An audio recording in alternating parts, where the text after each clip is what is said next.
Once upon a time in a bustling jungle, there lived a small tiger named Tiny Tony. Tony wasn't like other tigers. He was not ferocious or fierce. He was friendly, fun-loving, and full of curiosity. He loved exploring new things and making new friends. But there was one thing he had never seen: the magnificent sea. One sunny morning, Tony decided it was time for an adventure. He wanted to see the big blue sea. He packed a small bag with his favorite snacks, fresh mangoes and crispy leaves, and set off on his journey. His first stop was at his best friend Ella the elephant's pond. Ella was splashing around, enjoying her bath. "Hi, Ella. I'm going to see the sea," Tony announced excitedly. "The sea? How exciting!" Ella trumpeted. "It sounds wonderful. Be sure to tell me all about it when you return." Tony promised he would.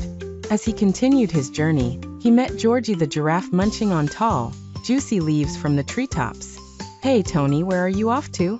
Georgie asked, curiously craning his neck.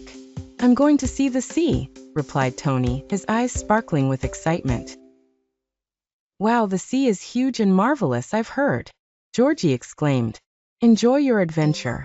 After a long walk through the jungle and crossing little streams, Tony finally reached the edge of his world. The jungle met the sandy beach.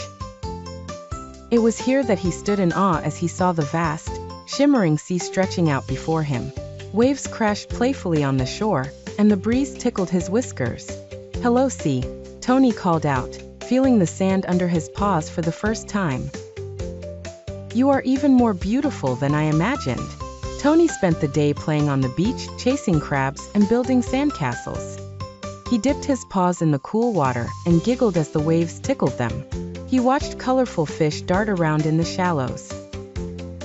He marveled at the pretty seashells scattered on the sand. As the sun began to set, painting the sky with pink and orange hues, Tony sat down on the warm sand, feeling content and grateful for his wonderful adventure. He realized that the sea was everything he had hoped for and more. With the stars twinkling overhead, Tiny Tony headed back to the jungle, eager to share his tales with Ella, Georgie, and all his friends. And as he walked, he knew this would be just the first of many adventures, with lots more wonders waiting for him out in the wide, wide world. And from that day on, Tony told stories of the sea to anyone who would listen, always encouraging his jungle friends to be curious and explore just as he had. For Tiny Tony the tiger, the world was full of fascinating things just waiting to be discovered.